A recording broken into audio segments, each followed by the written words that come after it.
আসসালামু আলাইকুম, আশা করি সবাই ভালো আছেন।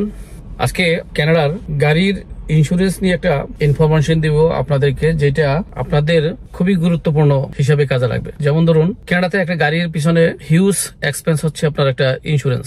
বাংলাদেশে যেমন একটা ইন্স্যুরেন্স করলে 20, 25, 30 হাজার টাকা দিলে সারা বছরের ইন্স্যুরেন্স কভার করে সেটা। যদিও সেটা কোনো কাজ করে না বাংলাদেশে, নামে ইন্স্যুরেন্স শুধু টাকা দেন। কোনো বিপদ আপদে পড়লে, কোনো অ্যাক্সিডেন্ট হলে এদের কাছ থেকে কোনো সহযোগিতা মোটেও পাওয়া যায়। এটা বাংলাদেশে আমার এক্সপিরিয়েন্স আছে, শুধু টাকা দিয়ে যাচ্ছি, কিন্তু বিনিময় আপনার কোনো প্রবলেম, কোনো অ্যাক্সিডেন্ট, গাড়ি হারাই গেলে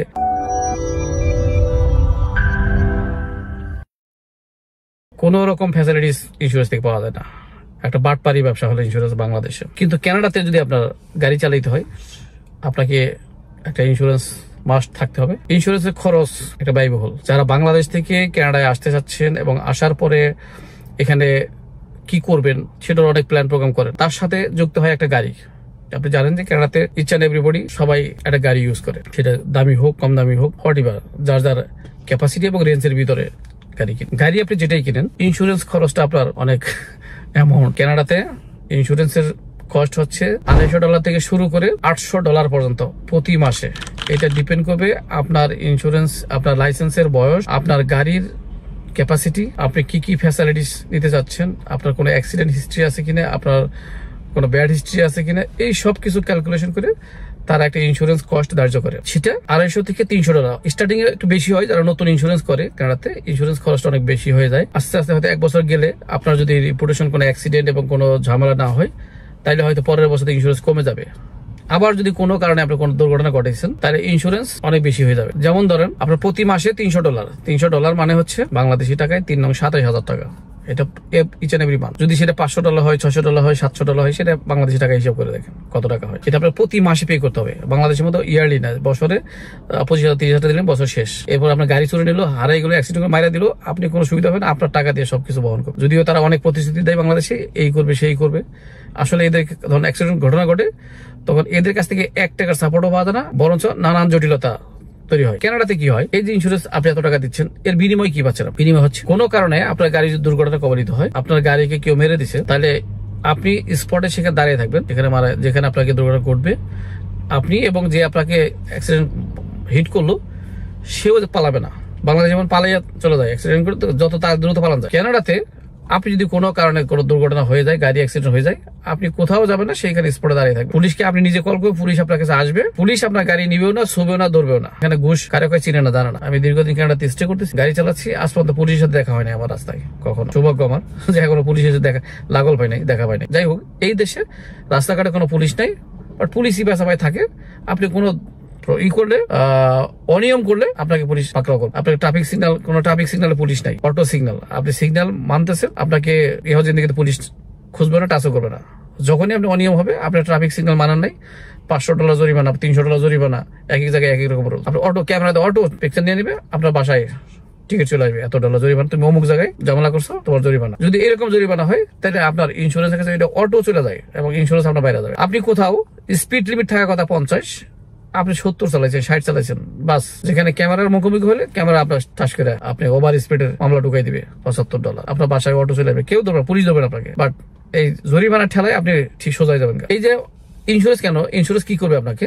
আপনি যদি কোনো অ্যাক্সিডেন্ট হয় আপনার কোনো, তাহলে আপনার গাড়ি ভেঙে গেছে, মুচড়ে গেছে, আপনার গাড়ি অচল হয়ে গেছে, পুলিশ রিপোর্ট দিবে আপনাকে, আপনার গাড়ি অ্যাক্সিডেন্ট হয়েছে, এই কাগজটা ইন্স্যুরেন্স কাছে কমপ্লিট। ইন্স্যুরেন্স আমরা তদন্ত করবে, ইন্স্যুরেন্স তদন্ত হয়েছে পুলিশ রিপোর্ট। এই পুলিশ রিপোর্ট আপনি যখন ইন্স্যুরেন্সকে জানাইবেন, ইন্স্যুরেন্স আপনার গাড়ি বলে দিবে, তুমি অমুক জায়গায় পাঠিয়ে দাও, অমুক শোরুমে, সেখানে আপনি পাঠিয়ে দিবেন গাড়ি, এবং আপনাকে সেম ডেতে বা একদিন পরে আপনাকে নতুন একটা গাড়ি তারা দিয়ে দিবে।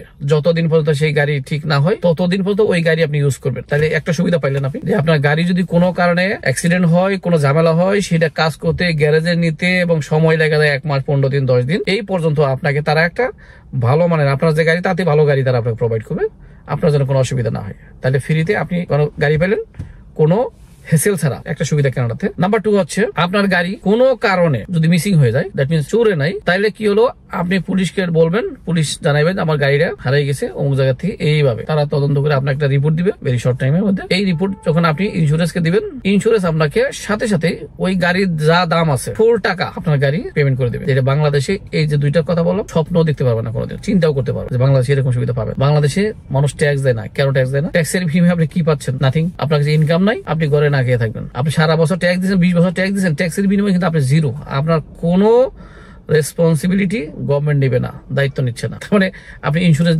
আমরা ট্যাক্স দেওয়ার জন্য নিরচ্ছ হইতো বাংলাদেশে। কেন ট্যাক্স দেয়? এই জন্য ট্যাক্স দেয়। ট্যাক্স দিলেও যদিও দেই নামমাত্র, দেওয়া লাগে তাই দেই। কিন্তু এইসব দেশে কিন্তু ট্যাক্স কম্পিটিশন, মানে আমি কত বেশি দেবো, বিকজ আমি বেশি এই জন্যই দেবো আফটার 65 ইয়ার্স, তখন আমার বয়স 65 হবে, তখন আপনার ট্যাক্সের যে পরিমাণ দিচ্ছেন সেটার সাথে ক্যালকুলেশন করে আপনাকে পেনশন দেবে। দ্যাট মিনস আপনি বসে বসে খাবেন, গভর্নমেন্ট আপনাকে টাকা দিবে। আপনি বুড়া বয়সে কারো উপর যেন নির্ভরশীল না হন, আপনি যেন কারো বোঝা না হন, গভর্নমেন্ট আপনাকে টাকা দিবে। আপনি নির্দ্বিধায় চলবেন, ছেলের অপেক্ষা করবেন, মেয়ের অপেক্ষা করবেন, কে চালাবে, কে খাওয়াবে, আপনার চিন্তা করার কোনো দরকার। নিরাপদ লাইফ, এই জন্যই বলে ইউরোপ, আমেরিকা, কানাডাতে এই সব দেশে এই সিস্টেম গুলো আছে যে নিরাপদ লাইফ। আপনি বৃদ্ধ বয়সে কারো কোনো মুখাপেক্ষী হওয়ার প্রয়োজন নেই, কারো পথ চেয়ে বসে থাকা দরকার। আপনার যা খরচ হবে তাতে কোনো বেশি টাকা আপনার গভর্নমেন্ট দিবে, আপনি সেটা খরচ করতে পারবেন। তাহলে কেন এসব দেশে মানুষ আসতে চায়, থাকতে চায়? উন্নত জীবন কাকে বলে? উন্নত জীবন এইভাবে এটা কি বলে? আপনি ইনকাম করবেন, ট্যাক্স দিবেন, ট্যাক্সের ফজিলত, আপনি 65 যখন আপনার বয়স হবে তখন আপনার রিটায়ার্ড, তখন ঘরে বসে বসে টাকা নিবেন, খাবেন আর ফুর্তি করবেন। ইন্স্যুরেন্সের কথা যেটা বললাম যে $300 থেকে $700, এটা অনেক সময় স্টার্টিং এ অনেক বেশি হয় বিভিন্ন কারণে, জানি না ওদের কি ক্যালকুলেশন করে। তাহলে মাথায় রাখবেন যারা কানাডা আসবেন, তারা গাড়ি যদি আপনি $5,000 তো গাড়ি কিনেন, আপনাকে তারপর মাথায় রাখতে হবে ভাঙাচোরা গাড়ি কিনছেন, তারপর আপনাকে মাসে $300 থেকে $800 পর্যন্ত মাসে ইন্স্যুরেন্স হবে। এই জন্য সেটা মাথায় রাখবেন। যত আপনার লাইসেন্সের বয়স যত বেশি হবে, আপনার যদি কোনো হিস্ট্রি, ভালো হিস্ট্রি তৈরি হয়, কোনো অ্যাক্সিডেন্ট করা নেই, কিছু করা নেই, কানাডাতে গাড়ি চালিয়েছেন, তাহলে আস্তে আস্তে ইন্স্যুরেন্স আমরা কমে $200 মধ্যে আসবে পার মান্থ। বাট $200 নিচে আসবে না, সেটা চিন্তা করেন না। টরন্টোতে, অন্টারিওতে, অন্যান্য প্রভিন্সে কম, যেমন আপনার কুইবেকের মন্ট্রিয়ালে বা উইন্ডসর, এদিকে আপনার ইন্স্যুরেন্স অনেক কম, কিন্তু টরন্টো, অন্টারিওতে অনেক বেশি ইন্স্যুরেন্স কস্ট।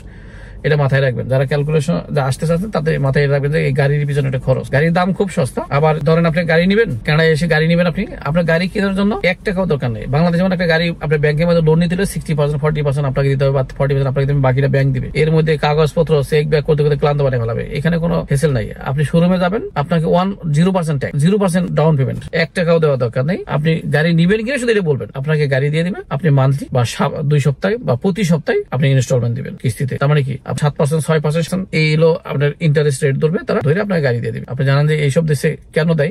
এইসব দেশে গাড়ির ইনস্টলমেন্ট, কিস্তি কেউ কোনো দান্দাবাজি করে না। বিকজ দান্দাবাজি এই জন্যই করে না যে আপনার প্রত্যেকটা মানুষের এখানে ক্রেডিট হিস্ট্রি তৈরি হয়। আপনি যখন লোন নিবেন, যত কিছু করতে হবে, তখন আপনার প্রথমে ক্রেডিট হিস্ট্রি চেক করবে যে আপনার কোনো ব্যাড হিস্ট্রি আছে কিনা। আপনি যদি কোনো লোন ইনস্টলমেন্ট ঠিক মতো দেন, কিস্তি ঠিক মতো দেন, ক্রেডিট কার্ডের পেমেন্ট দেন, দ্যাট মিন্স আপনার হিস্ট্রি কিন্তু হিট করবে ক্রেডিটে। তো আপনার ক্রেডিট যদি ভালো না হয়, আপনি কোথাও কোনো সুবিধা পাবেন। এই জন্য এই উন্নত বিশ্বে, কানাডা, আমেরিকা, যেখানেই বলি আমরা, এখানে এই ক্রেডিট হিস্ট্রি নিজেরটা ঠিক রাখার জন্য অ্যাডভান্স পেমেন্ট করার চেষ্টা করে সবাই, কোনো রকম আমার বদনাম না হয়। বাংলাদেশে যেমন আপনার কিসের ক্রেডিট হিস্ট্রি, কি কোনো হেডেক নাই, কারণ ক্রেডিট হিস্ট্রি নাই, আপনি যা কিছু করেন। কিন্তু এইসব দেশে মানে সিস্টেমেটিক হয়ে আপনি কোনো ঘুষ দেওয়ার কোনো অপশন নেই, ঘুষ কারে কয় সেটা চিনবে না। এখানে আপনার ক্রেডিট হিস্ট্রি ওকে, আপনার সব ওকে, কারো কোনো প্রশ্ন করা দরকার, কারো কোনো আন্ডার টেবিলে টাকা দেওয়া দরকার নেই। সুতরাং অনেক কথা বললাম, ইন্স্যুরেন্সের বিষয়টা ধারণা দিলাম, ইন্স্যুরেন্স কিরকম খরচ হবে।